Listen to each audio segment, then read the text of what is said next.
ముందుగా ఏటీవీ న్యూస్కు స్వాగతం. ఆంధ్రప్రదేశ్ రాష్ట్రంలో సాక్షి సీనియర్ జర్నలిస్ట్ కుమ్మినేని శ్రీనివాసరావును ఆంధ్రప్రదేశ్ ప్రభుత్వం అరెస్టు చేయడాన్ని కామారెడ్డి టీడబ్ల్యూజేఎఫ్ జిల్లా నాయకులు ఖండించారు. మంగళవారం జిల్లా శాఖ ఆధ్వర్యంలో జిల్లా జాయింట్ కలెక్టర్ రెవెన్యూ విక్టర్, జిల్లా అడిషనల్ ఎస్పీ నర్సిరెడ్డికి వినతి పత్రాన్ని అందజేశారు. ఈ సందర్భంగా జిల్లా అధ్యక్షుడు ప్రవీణ్ గౌడ్ మాట్లాడుతూ శ్రీనివాసరావు వారిని కూడా అరెస్ట్ చేశారు. నిజంగా ఇలాంటి అరెస్టులు సిగ్గుచేటు. ఇవి వెంటనే వారిని విడుదల చేయాలి.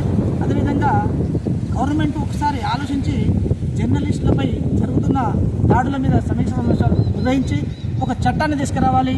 జర్నలిస్టుపై ఎవరైనా అఘాయిత్యం చేసినా లేదా ఏ కారణం లేకుండా నిర్బంధం చేసినా అరెస్ట్ చేసినా అది ఒక చట్టరూపం చేసినట్టుంటే జర్నలిస్టులకు ఒక చట్టం ఉండాలని చెప్పేసి మేము కోరుతున్నాం.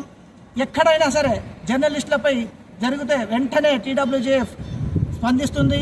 అదేవిధంగా ఇప్పుడు కూడా మా కామారెడ్డి తరఫున టీడబ్ల్యూజేఎఫ్ నుంచి దీన్ని మేము కొంత ఖండిస్తున్నాం. అదేవిధంగా రానున్న రోజుల్లో కూడా ఇట్లాంటి జరిగితే మరి రకరకాల రస్తారోకోలు కావచ్చు, ధర్నాలు కూడా కార్యక్రమాలు చేయడానికి ఎప్పుడు కూడా టీడబ్ల్యూజేఎఫ్ ముందుంటుందని చెప్పేసి తెలియజేస్తున్నాం.